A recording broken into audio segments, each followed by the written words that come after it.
Hello folks, well we've got a customer repair here which is an end user. So although we normally trade only, they asked nicely and they got. So we do treat end users at the same prices. The prices we set in 1994. So we're going to have to take all the lids off. Oh, it's lost all its feet. Anyway, that's their problem. I think it sits somewhere in a tight space and they've purposely removed the feet.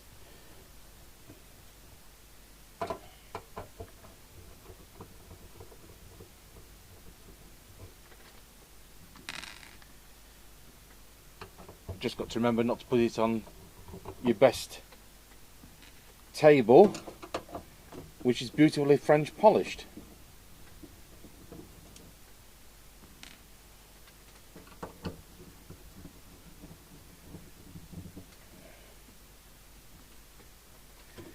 So we don't plug these in until certain service work's been done. I'll be doing the power supply on this, and I'll be doing the usual 4 capacitors on the main board.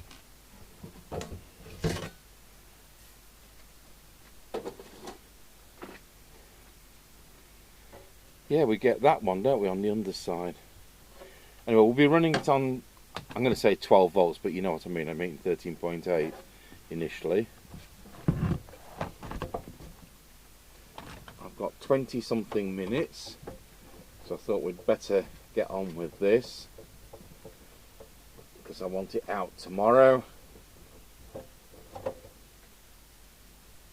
Mr. Chippy's not here today, so we can't do any on the air test today, but he'll be here tomorrow, so that's what we'll do.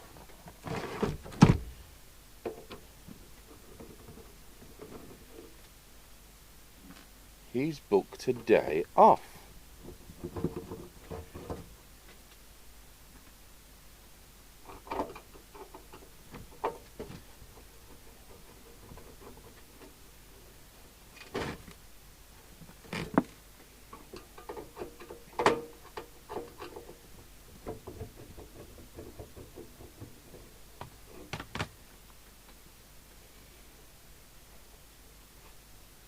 This gentleman's from West Yorkshire. You know, Mr. Chippy is in West Yorkshire, but it's still quite a distance between where Mr. Chippy is and where this gentleman is. So I did a sheet for this. Which printer is it on? That one. Ugh.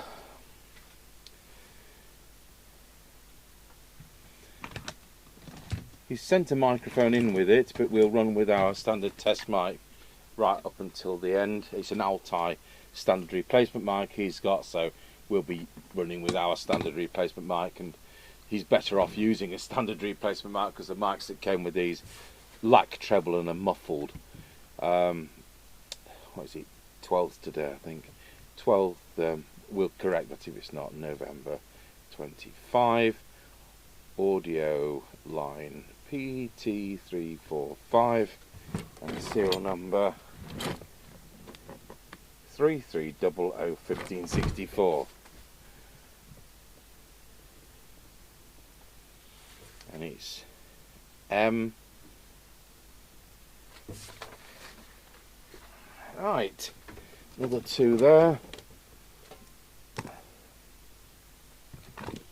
and this will be about the end of our 20 minutes.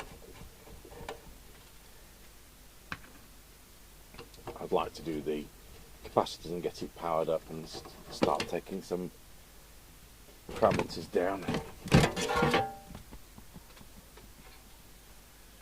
That's been in a fag house at some time in its life.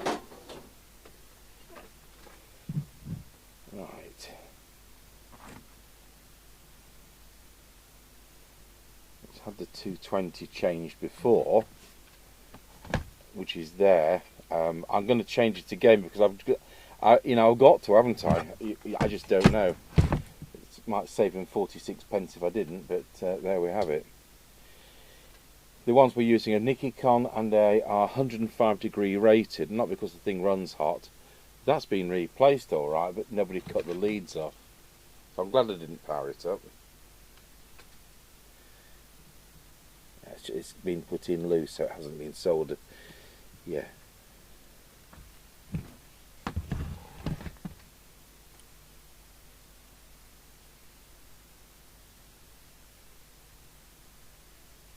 Yeah, 220 at 16 might be alright, but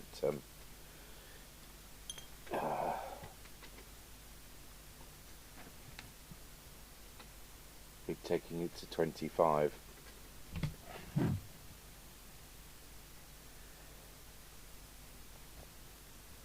Well, that's one I didn't have to unsolder.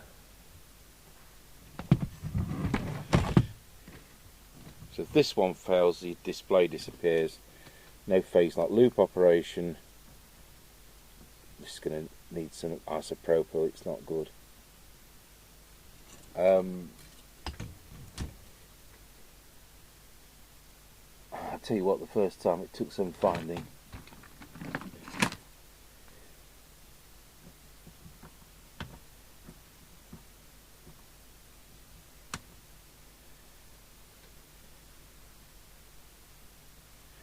Got to just, where's the isopropyl gone?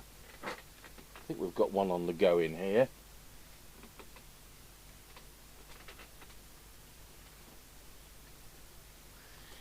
Oh, haven't we?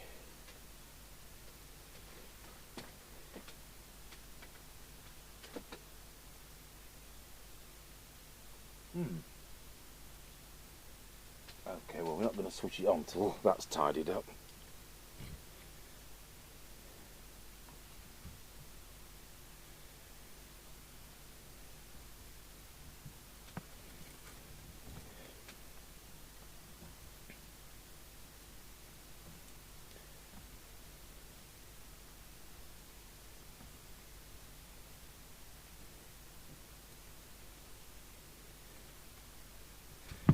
Right, I'll just do these others.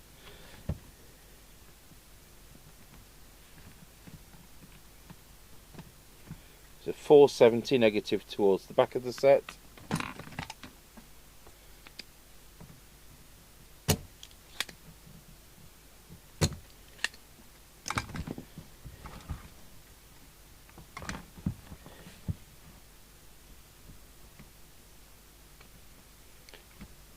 .470 negative to the front of the set.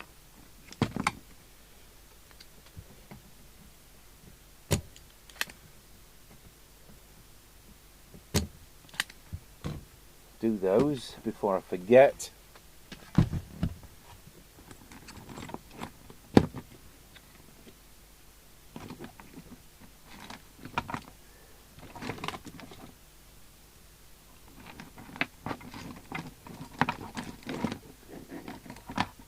I don't know where one of them's gone.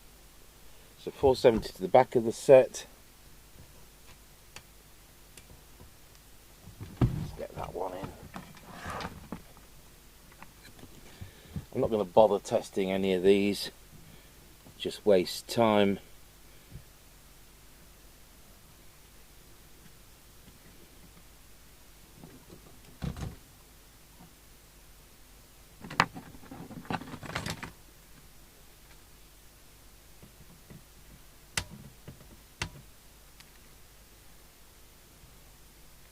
Do that 220. So that's the other 220 there.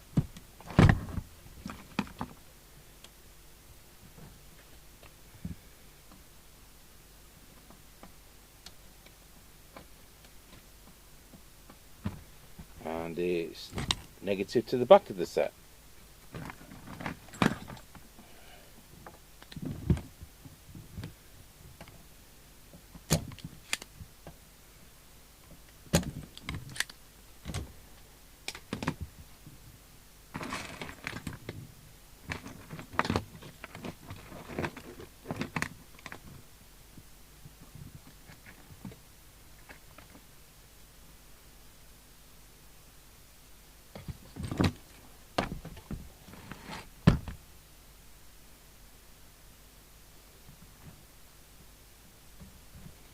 the other 470, which is turned up,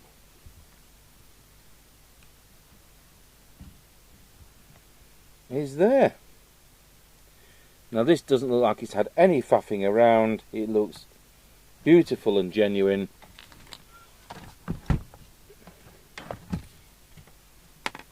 That fell out.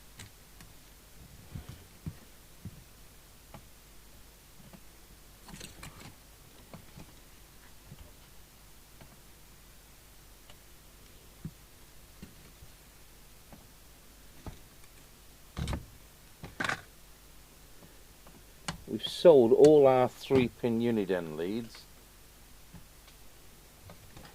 and our wholesaler doesn't have any more, and I just hope they're going to get them back in. I'll be asking Matey to 3D print those next. I thought they were not going to be something that I'd have difficulty getting. So I don't even think we've got one for the bench. So you usually borrow one from stock and then put it back in. We get them tested that way, don't we?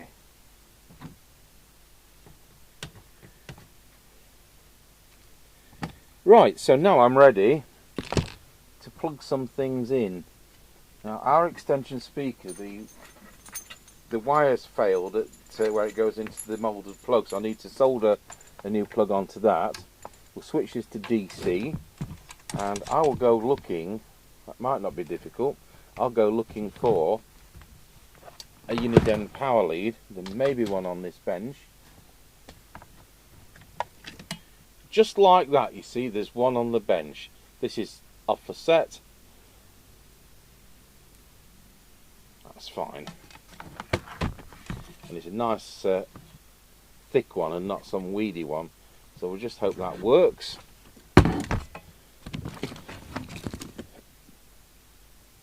Get it connected to our crocodile clips.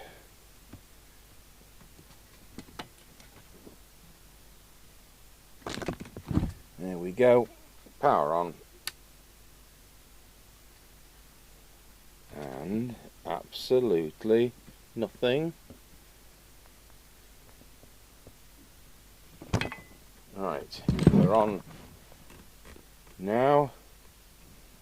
I don't think there's a meter lamp. The whole meter lamp assembly is missing. There's usually a holder, so that's going to be novel. Normally the meter lamp, there's a bracket. Can you see that bracket just there? And it sits on that, so we'll have to come up with some kind of heat shrink tube arrangement for that. So as I said, nothing's been messed with, and then I find that. Oh, it's there! It's there! It's fallen out in transit because the rubber's failed. We'll put a tie wrap round that. Ah, fair enough. Right, so we'll get our test mic.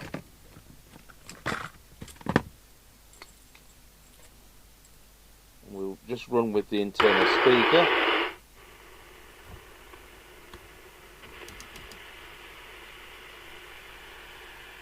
Normally we start with PA, but as I say, I need to replace the plug.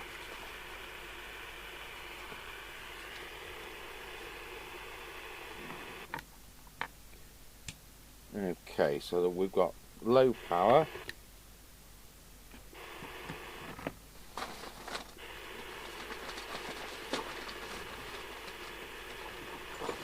No, right. Okay, full power is 1.7 watts. And low power is 250 milliwatts. Our transmit current is 747 milliamps, which, to be honest, should be a lot more than that, so it sounds like it's miles off tune. Let's go to the other channels. Channel 40 should be lower. It's 1.4 watts.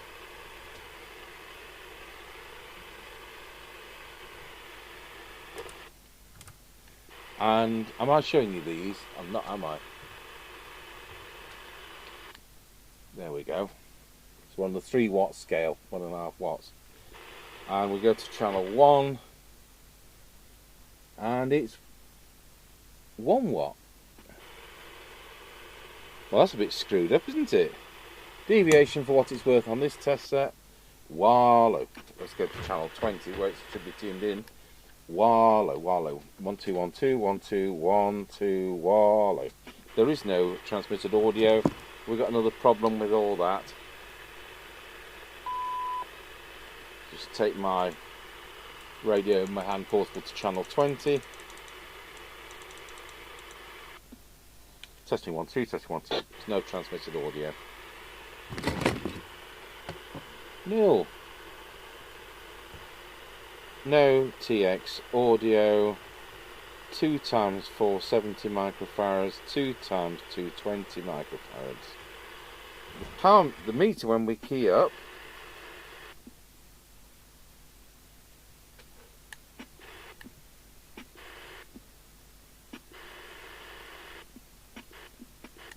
don't know whether it's stuck. We'll go to receive. Oh, I'll tell you what, we'll look at frequency first. There's nothing I can do about frequency if it's out, because it's not adjustable on these radios, but it isn't out. So we'll just put that on the screen for you. Test set's been on for hours.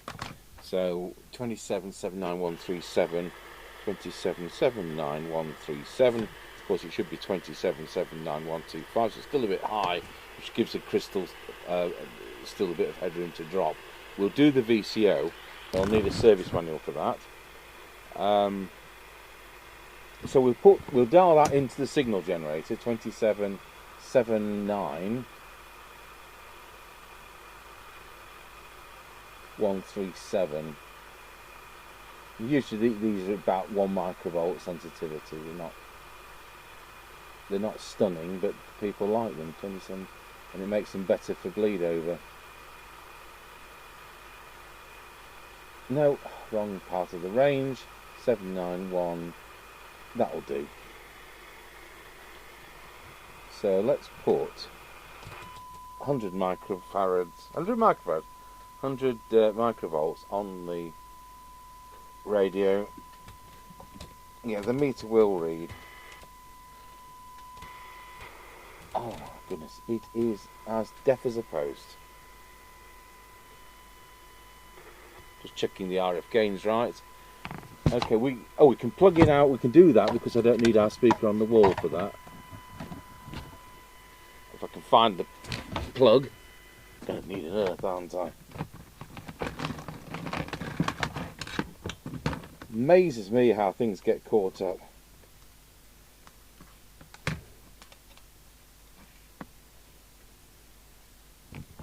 Right. There's my earth. We can take it to what? Take it to that transmit can. Right. Let's get a cyanide reading.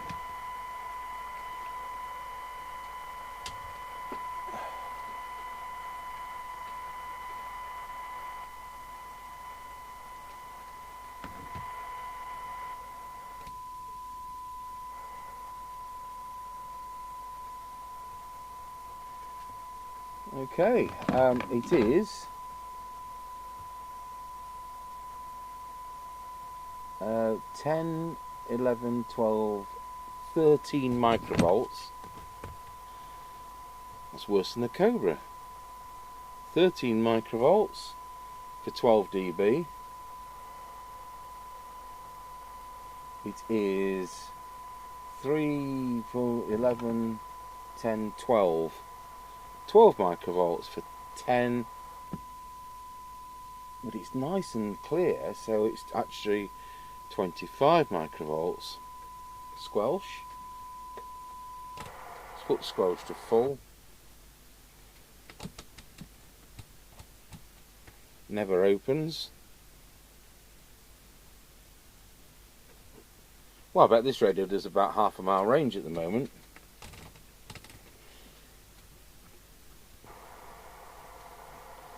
And its threshold Put the signal generator to standby, show you the attenuator. Set it to 0.3. Bit of noise on the volume control. See if I can do that now.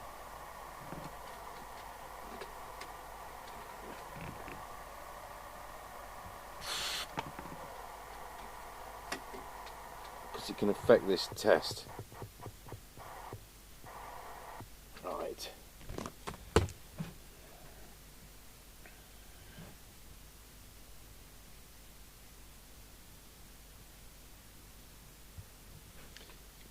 Right, let's turn the signal generator back on.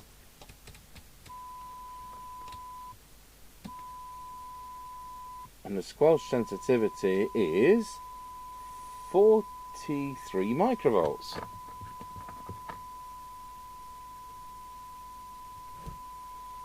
To get 100 microvolts on the meter, S9, it is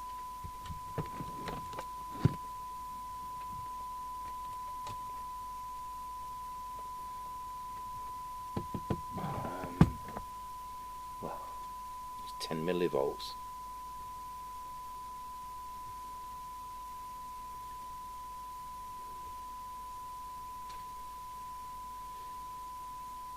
Right, well, I'll see if we can get more power out of it for a start, and when we come back from lunch I'll set up the VCO. I'll make sure I bring a service manual with me.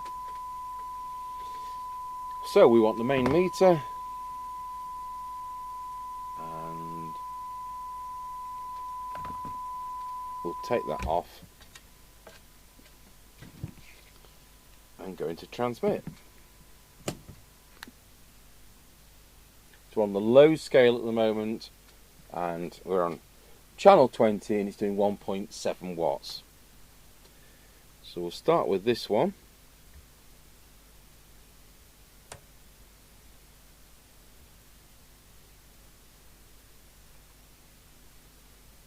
And move on to that one.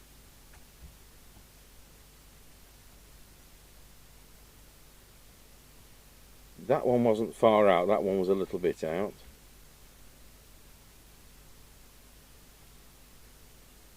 We're now at 2.5 watts.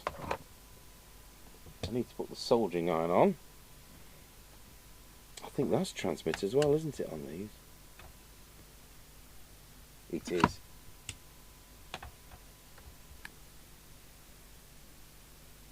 That's the one that's been maladjusted.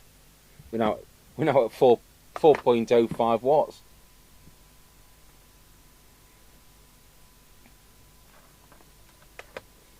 You see, on a cybernet, you've got a similar formation, and that's in receive on the on this Uniden chassis. Those are the transmit ones.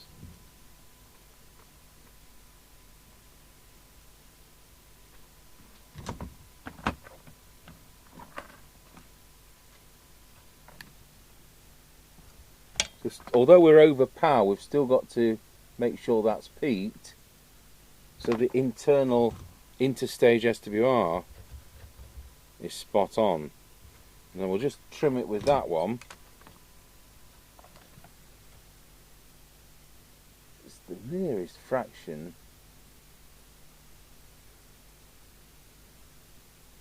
It's actually the wrong side of the peak. It's tuned down, not up. So you know this is where you're drawing more current. So we've now got 4 watts on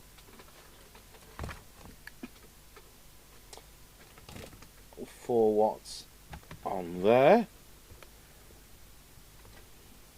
You know what? When you've got def receive and low transmit, you start to think, are there problems in the filter and the switching and the aerial socket? But no, channel 40, 3.95 watts, channel 1, 4.02. Our current consumption is now 1.01. Low power is still 250 milliwatts. We'll deal with that. I think it's that one. 400 milliwatts.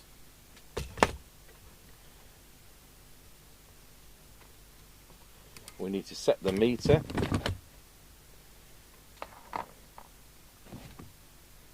It's there if we can find it.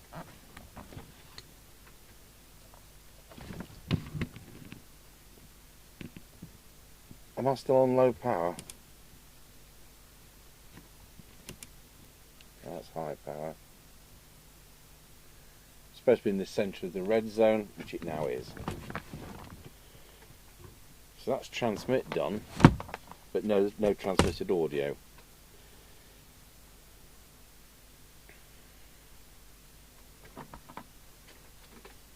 Just see if we've got any bits of a Uniden manual here. I'll tell you what I have got here, and that's a realistic 1004 manual, which is the emergency set, and that's relative because Trucking and Farming Gentleman has brought in a realistic 1004 immaculate in a box. So that'll be probably the first set we do of his in a couple of days, hopefully. So we'll be stuck with this for 2 days. Right, so next thing I need to do is to put a new plug on the end of my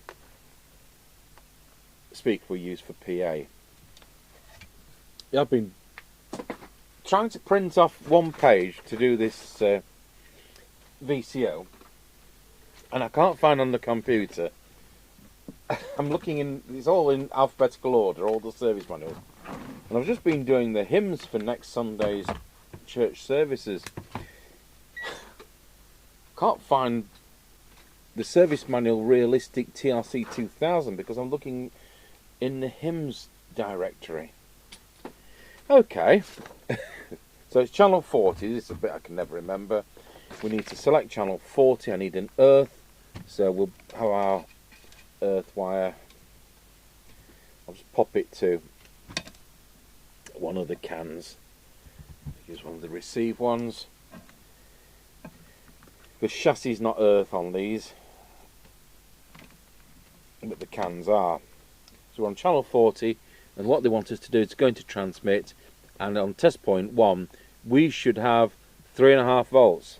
And test point 1 is the resistor here. It says test point 1. So press transmit.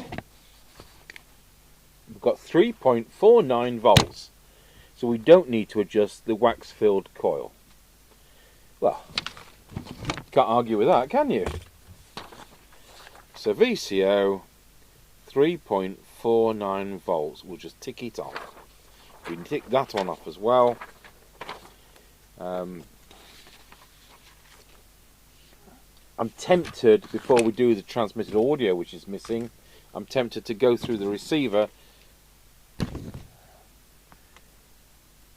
We don't, by the way, we're going to do the receive VCO is done with test point 3, I think it is, down there somewhere. We're not going to do that at this stage. We'll do it in with the receive, because if the set's already working, then you only need to tickle this up a bit, and we can use the synod meter to do that. Whereas if the radio was manufactured and not working at all because I've got to align it, then that would be done with an oscilloscope. So we don't need, we can skip that because it's already working. So I can put the meter away. We've done the VCO. That's the first thing that's not needed doing on this radio. Now, because we're going to work on receive, I'll put my earth on the transmit can so I'm not interfering with the receive. And the fluorescent bench lamp looks like it needs a new... Oh, here we go. Here we go. Looks like it needs a new tube. Another thing to order. I can see me not doing much of this before having to sit down and order isopropyl alcohol, 4011 chips, and a new lamp for that.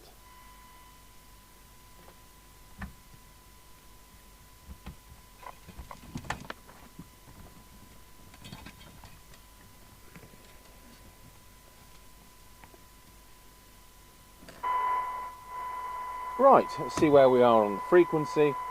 277912. I'll just bring that a bit more to where we are. Put the oscilloscope on and see whether the detector is one of the problems, though it sounds spot on, to be honest. Where is the oscilloscope?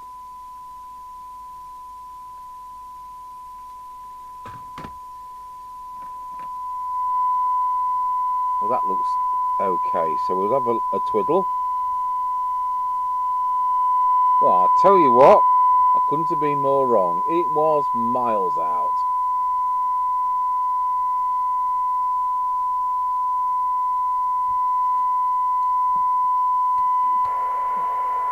And we'll look at these IFs first.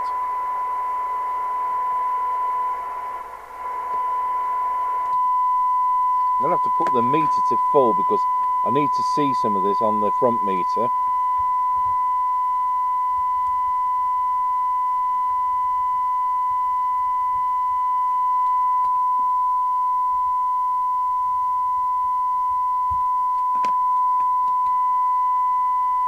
Right, I can actually see that now. Because I'm looking at this, I'm looking at the oscilloscope, I'm looking at the synod meter. We'll put the synod meter on for you. So we're trying to get that needle to go to the left. But I've got to have quite a saturated signal to do this. So I'm looking at the front panel meter, so I know I've got it the right side. I'm looking at the oscilloscope, looking at the synod meter. We'll do that one.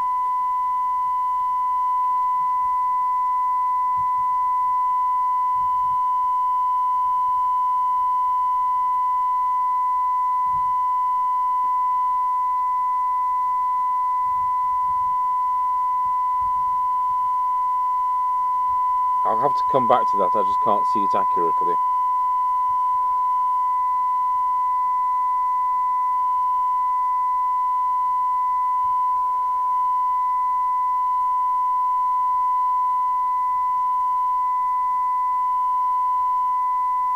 I can't see that accurately either, we'll have to do the front end. I just hope there isn't a fault.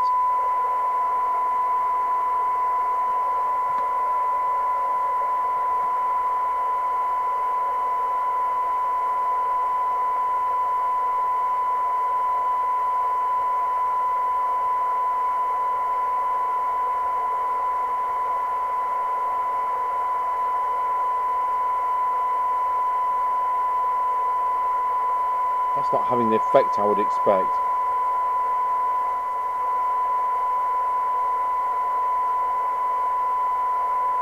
That's pretty sharp, that's good.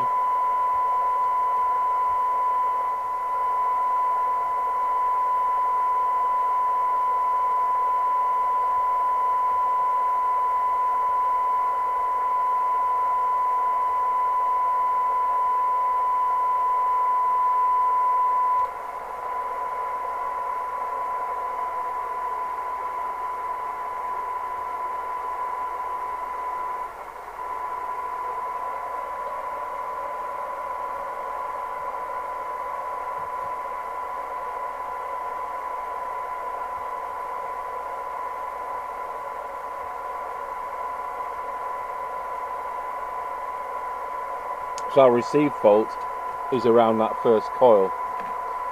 I may not be able to do that today. I'll just have another look if we can just get the IF a bit closer.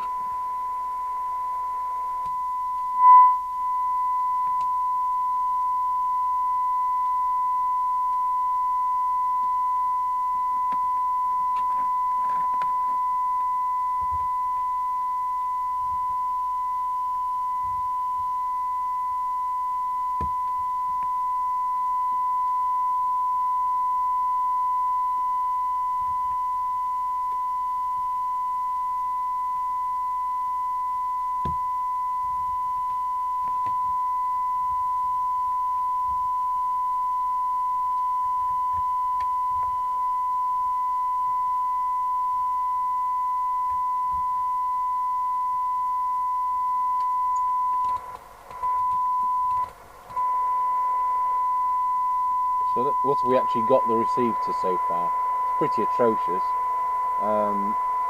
3 microvolts for 12 dB. Oh no, 9.6. I've got it down from 13 to 9.6 with tuning, but there's clearly a malfunction. Just do this other one, which I was telling you about.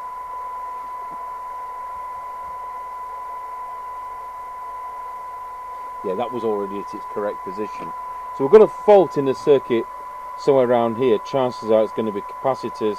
I hope it isn't a transistor, or we're going to be starting to order stuff in. I'll have a very quick look at this transmitted audio.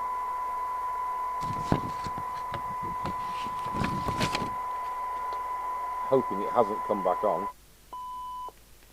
Testing 1 2, testing 1 2. It has come back on. That is annoying, because it means that the capacitor has reformed itself.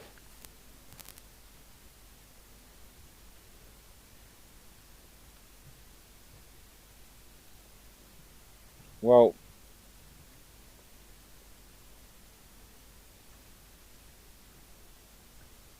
that's annoying.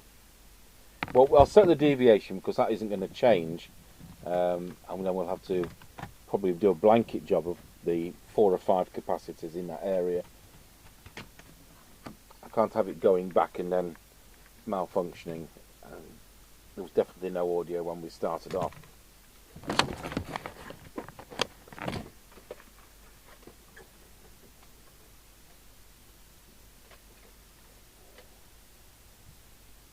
Okay, so deviation is a little bit high at 3, so we'll sort that out. I'll have to blanket do those capacitors there because it didn't work initially. And then we'll better see if there's capacitors in the receiver, or if it's going back as deaf as opposed.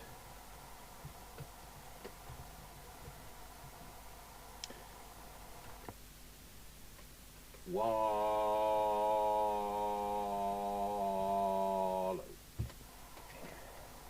So that's that set. I'm going to do capacitors 2, 18 and 5.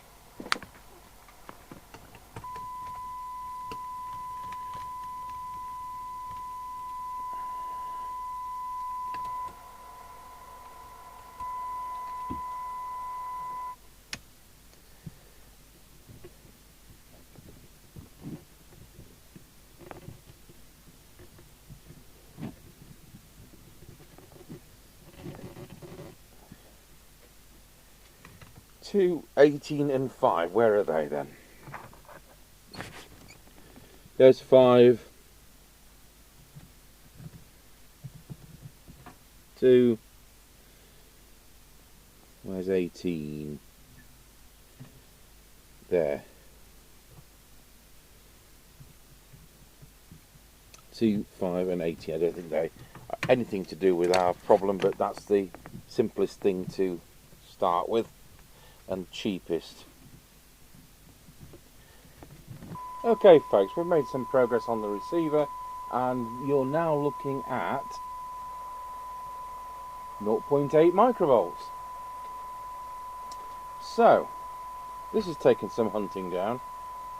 First of all, I've taken out transistor 1, which is that one, and is the first one in the receive circuit. And the gain was 120. The manufacturer says it needs to be greater than 40, less than 200, so that was fine. Not getting much movement on this coil, so I changed it in case it was. I've borrowed one off one of my own sets. It's got the. I'm not going to swap them back, but this one out of this set will go in my radio. Then the signal is fed in. Oh, there's my clip come off. Not that you need to listen to that. So here's the thing. I know this is a bad photocopy, but and yeah, when I paid £16.99 for it, it was a bad photocopy at the time. There's nothing you can do. You get what you're given. So aerial's here. Transmitter goes out. There's a capacitor there, and this is the feed for the receiver. yes, here, sorry, the feed for the capacitor's there. So if that capacitor was dodgy, we could have no feed. But that's not the case. So there's the coil I've changed for my own one, no difference. And that capacitor feeds the aerial signal from here, and I've swapped it. No difference. So the other thing that can happen is if we can't get something like 1.5 microvolts, then there's got to be a fault. And the next thing is these two diodes, which are protection from overload. So, you know, like if somebody touched the aerial with another radio or something, it tries to protect the front end here. And this diode has gone short circuit, or it's gone leaky. It's not gone short circuit. So that has its built-in ferrite bead and all that, which is there. Now the easiest thing to do, I'll tell you what, shall we measure that? Yes, Mr. Tango, we'll measure that one. Because it's taken about 40 minutes to find that. It's a faff, got to solder and unsolder stuff all the time, of course. What we got? Unknown faulty component. Yeah, well that suits me. So we'll just pop one. We've got this smashed up, there's not a lot left of this, but we've got a smashed up realistic 2000, which is such a shame, because I see these as good as it gets. And now those people do front panels, because the front panel escutcheons wore very easily on these. But anyway, this one's a smashed up one. We bought it like this, and I can recover, hopefully, the diode. Please tell me the diode's not missing from this. Oh, sugar! The diode's missing from this set. What a shame. Well, I'll have to look up what it is and we'll take it from there. So when we look at the service manual, diode 1 is an IS1555. Now I could look that up and find something. We're not going to have IS1555 in stock. That's not possible. But look how many occurrences of IS1555 are in this radio. So we can just pinch one from another location. But we want one with a long lead because we want to be able to put that ferrite bead on it. And diode 11 on this scrap chassis is another IS1555. So I'll tell you what we'll do. We'll whip that out and hopefully we'll whip it out. I've never had this fail before, so there you go. But it's something, it hasn't gone wrong, it's been pushed. It's, you know, either the radio's had electrical storm damage with an aerial plugged in, or it's had somebody go up to it with a walkie-talkie and poke it in the aerial socket. So there we have exactly the same diode with a nice long lead. We can put that ferrite bead on. So let's test this one. It'd be funny if that was the reason that the 2000 was scrapped.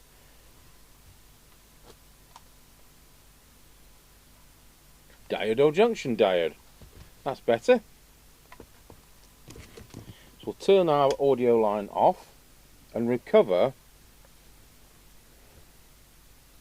the ferrite bead.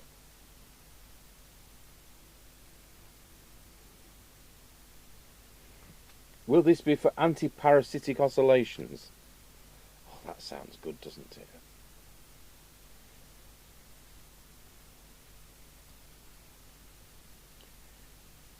There we go. So we've now got our ferrite bead on our donor diode.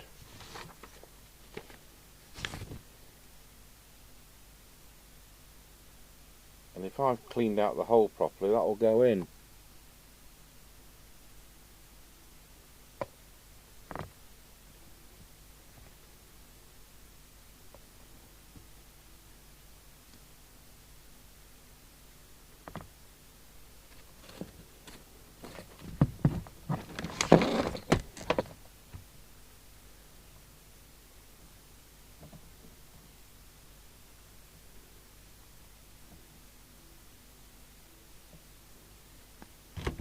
Cut off that excess.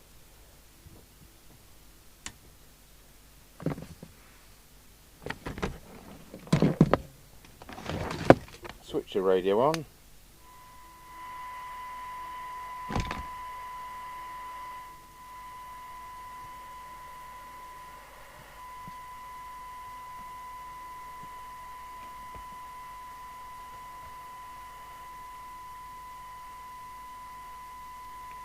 Oh, helps if we put the earth lead back on.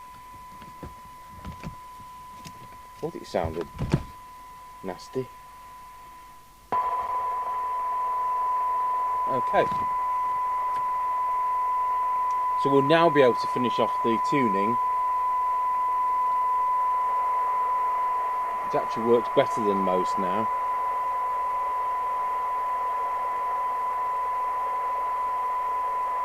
There'll be nothing else affected. It's just these two coils. I can check this for giggles.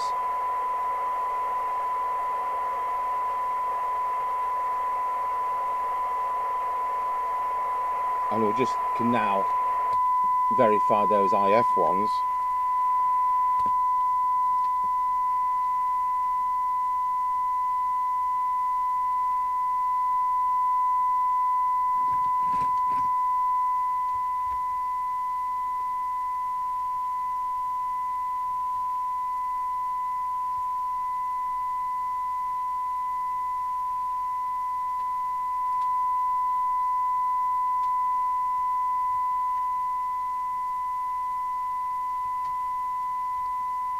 And that one was out, you see.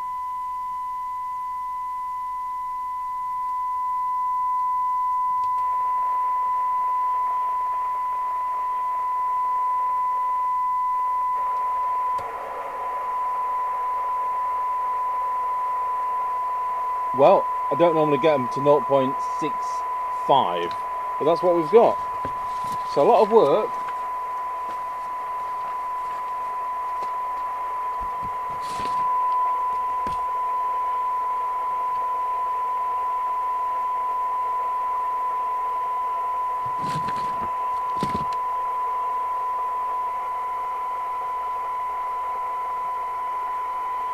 dB, 0.53.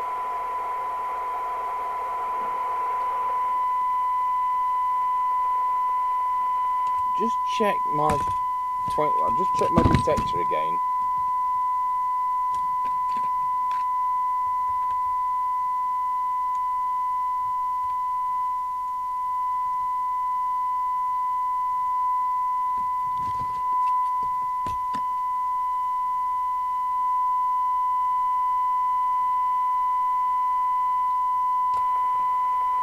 Just not quite 1 microvolt, but there we go. It's 1.4. So hopefully we can now set S9 up on the meter. I had to adjust the meter, if you remember, to see it when I was trying to find where we were going with the IF. So we can drop that now.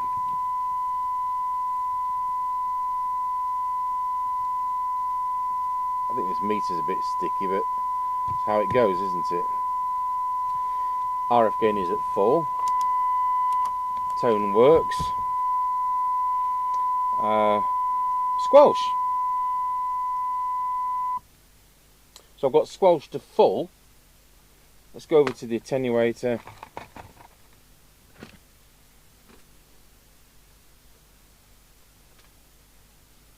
It's there somewhere. That'll do. So we've got 100 microvolts on. I want that squelch to open. So let's deal with that. It's somewhere.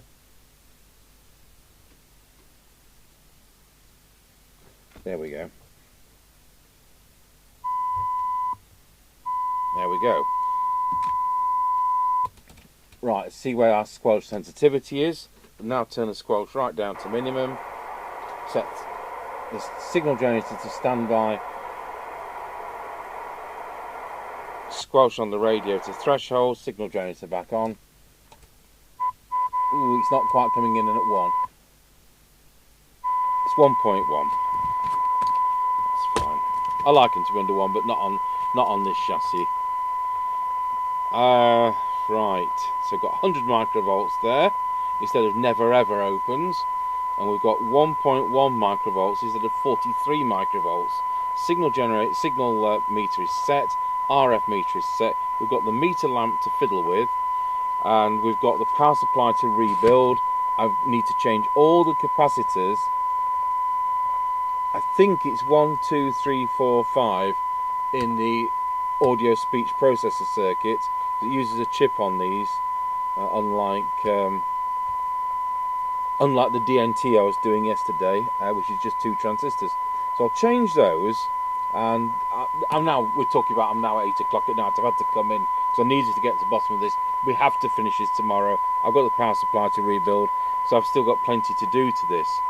So you'll hopefully join me tomorrow when we restart the video, and I will have changed those capacitors.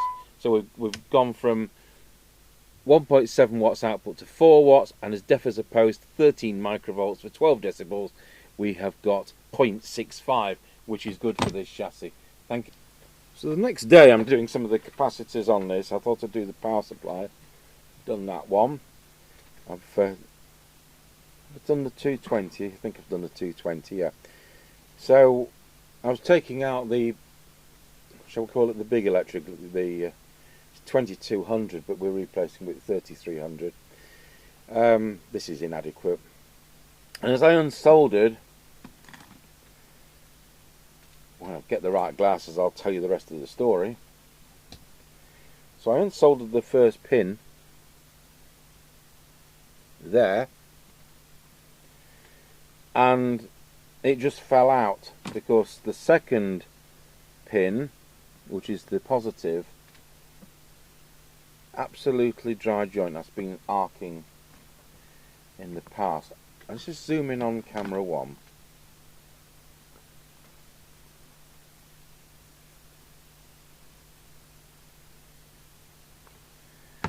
See if we're in the right place. So that's the one I unsoldered, and that, you see that, just a hole is where the main capacitor wasn't soldered.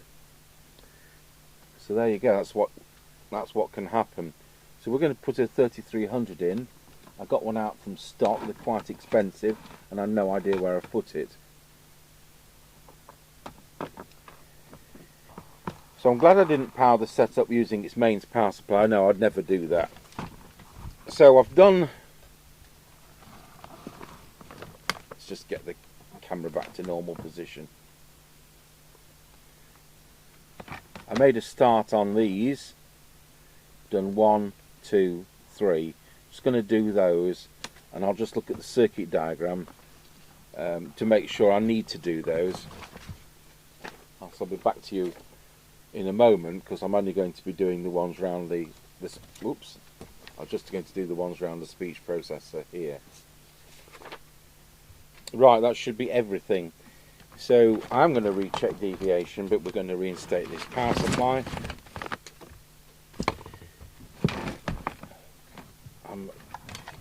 I've got to be out very pronto. I've started this today at 6:30 in the morning. We're now coming up to 9 o'clock. Just want to change the mains lead. We've got a totally okay plug. And just make sure it's got the right kind of fuse in it. And the answer is no, it hasn't.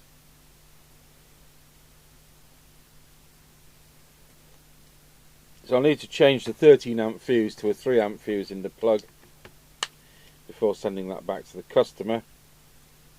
And get it plugged in, making sure it's on what? It's keeping it on DC. So the power supply runs, I've said before, the power supply runs on these radios whilst ever they're plugged into the mains. The on and off switch only is on the low voltage side. So we're going to say 12 volts, but we mean 13.8, you know what I mean. Right, so to bring the meter in to play, we should have an operating power supply.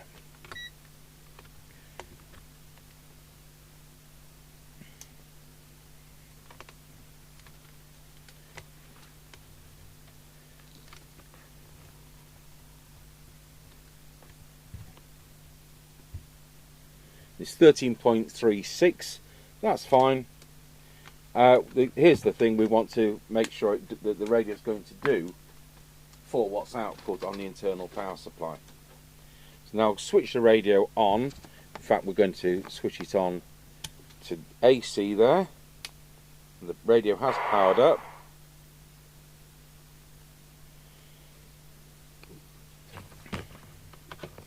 First thing I want to check, if I've got my walkie-talkie here still, is that we've got transmitted audio, bearing in mind I've just changed all those capacitors early this morning. Testing 1, 2, we have. Because as I said, it suddenly came on after the radio had been on about 90 minutes yesterday, and that doesn't help me at all because I can't diagnose it because it's now working. So the blanket thing is all those capacitors. Look, I wrote them down on an odd receipt. Capacitor 98, 96, 95, 75, and another one, I think it's 91. So we've done all the electrolytics, the ones which couple in between the 2 stages of the IC, this one used in the speech process, which is a 4558. It's a proper JRC one, Japan Radio Corporation, and the power supply rail decoupling capacitors there, the coupling capacitor into the the variactor, I can't even speak, variactor diode, got frog in my throat. So I've done all those 5. Blanket job. I prefer to do diagnose it properly and that, but if it suddenly starts working, what you don't do is send it back to the customer. Oh, it works! Because I tell you what, when I've turned it off for a week, it won't. So it's clearly a capacitor issue. So you can see we've changed quite a few capacitors now. All those. There's a couple in the audio here. I haven't. There's an odd one there. There's a one in the receiver. I'm not a believer in just changing everything willy-nilly.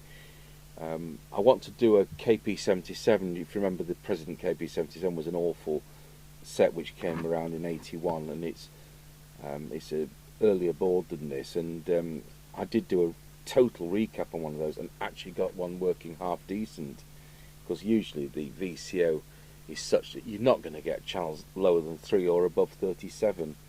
But I did change all the capacitors. We got all 40 channels, so I've got another one of those to do at some point. Right, so we're going to go into transmit. Let's switch picture in picture on and make sure we've got our main camera on the main meter. What on earth is happening?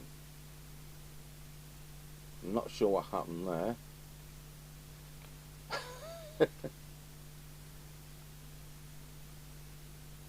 So, camera bank 2, camera 1, and move its position from what the mice have set it to overnight.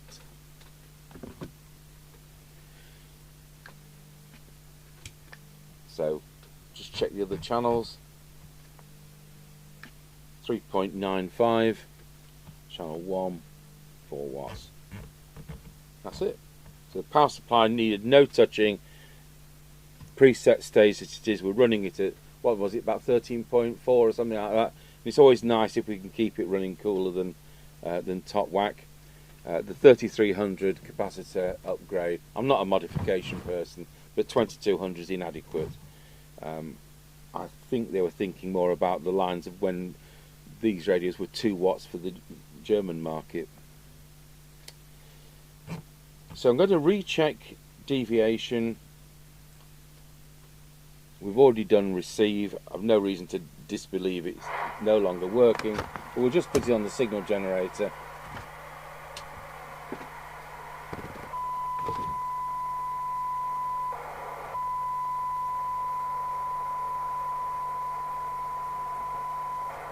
Yeah, that's about tallies with what we had yesterday.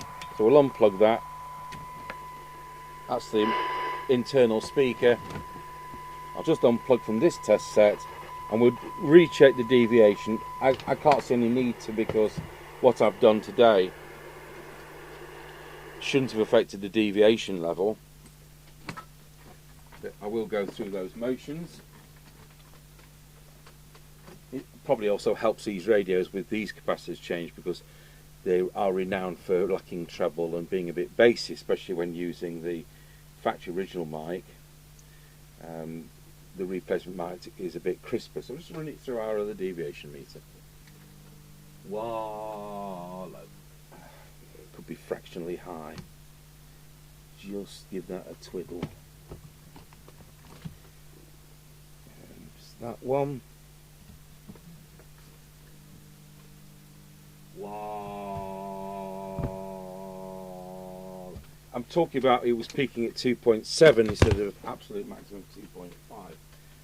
So, I was just going to, the other thing we haven't tested, and I can't until I put a plug on my speaker on the wall, is I just want to check public address. So I'm just going to pause the video and get a new plug put on my speaker. Okay, so I've done the isopropyl alcohol underneath, so it's all nice and clean, probably cleaner than it was even out of the factory. The only thing to do on here is to get a cable tie. We've only got these long ones. On this pilot lamp, is that the right word? It was in the 1960s. So the rubber things failed.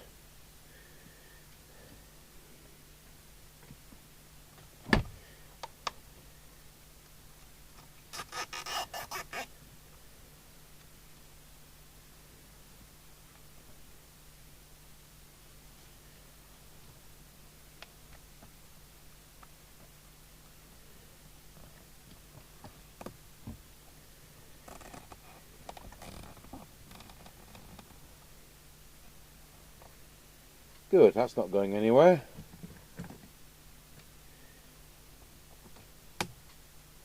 All for the floor. That's it. We are done. Time to put the lids on. I'm going to measure the feet for the customer. He has informed me that he bought this on eBay at least 10 years ago, and he's kind of been kicking around ever since. So that's fine. So it didn't come with feet. Am I being fooled? I have tested it on PAE, but I'm going to test it with you watching.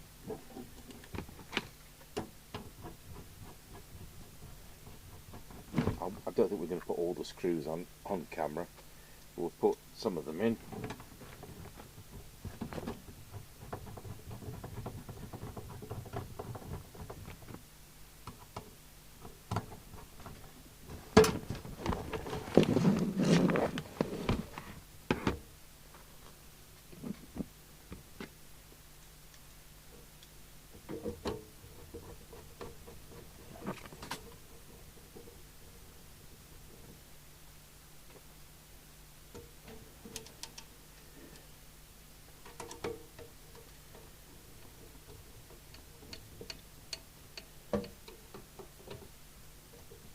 Right, get this bottom on.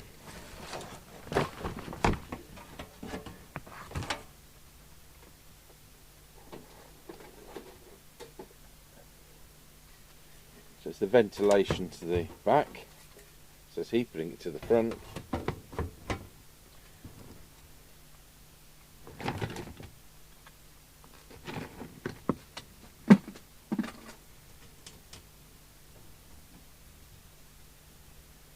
I've got a President KP77 bottom, and it's the same thing. So we'll measure the feet on that, and then this customer can get himself some feet.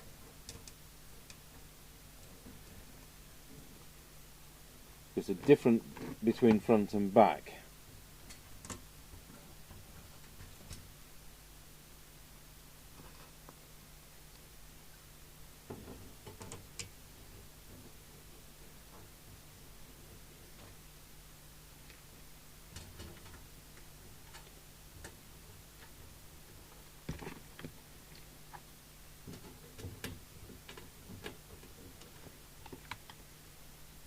I once bought one of those electric screwdrivers, but it was slower than I am.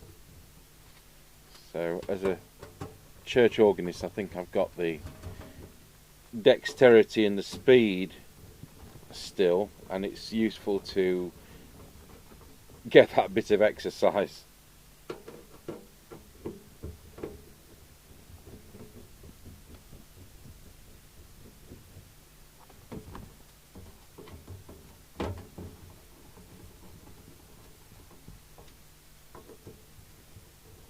Mind you, the cord of screwdriver was so weak that I had difficulty even getting the screws out of a video recorder.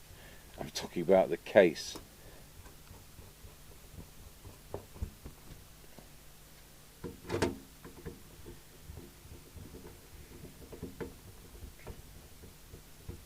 Okay, I'm going to go and get this KP77 bottom and we'll measure it.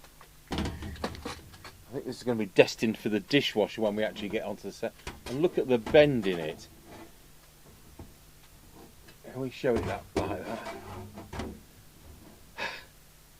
Where's that been? And who's DCW 31393?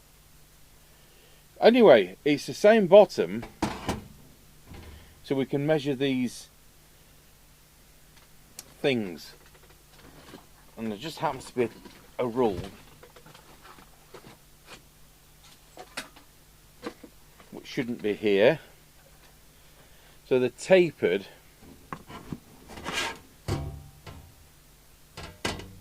they're actually 22mm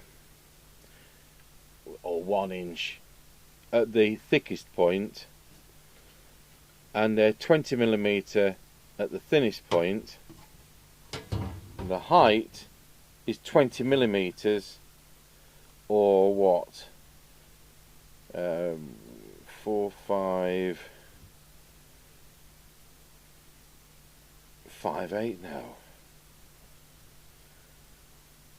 It's 3/4, yeah, 3/4 of an inch in height. But it all measures in millimeters better. I'm only saying this for people who aren't in Europe. So, say 20. You could say 24mm. 24mm at the widest, 20mm in the taper section, and 20mm in length. And the front ones, they are the front ones. The back ones, I've got it the other way around. The back ones are 20mm at the widest point. They taper to 15mm or 16, something like that. And the height is 16mm. So there you go, that will help people. I'm going to show those again. 24, 20, 20 in height, 20 in width, tapering to 15, 16 and about 16mm in height. That's going to be interesting restoration, isn't it? Okay, finally we will just check PA on camera. So using the standard replacement mic I've been using, switch to PA, and it's on the mic gain on these. Testing 1 2, testing 1 2 3 4 5 5 4 3 2 1. So that's that. So now we'll try the customer's mic.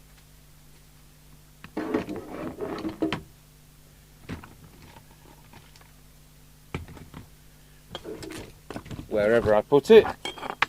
It's an Altai standard replacement mic, so absolutely ideal.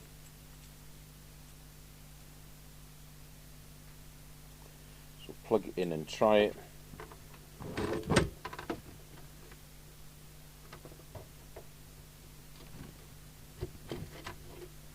Testing 1 2, testing 1 2 3 4 5 5 4 3 2 1. So now I'm going to go to CB with this mic. I just wanted to make sure receive was running through it. testing, 1, 2, 3. That's fine. Now we'll be running with our standard replacement mic for the on the air test, which will be later today. We'll plug that one back in. Let's just kind of prop it up a bit. I don't want to have it resting on the aerial, so we'll do it like that.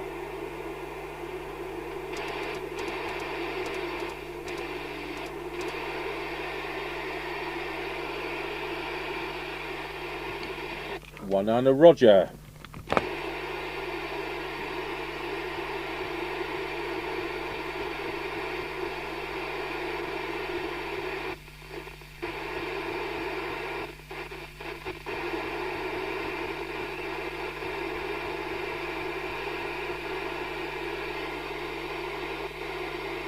So what's been nice about this radio is it hasn't been messed with.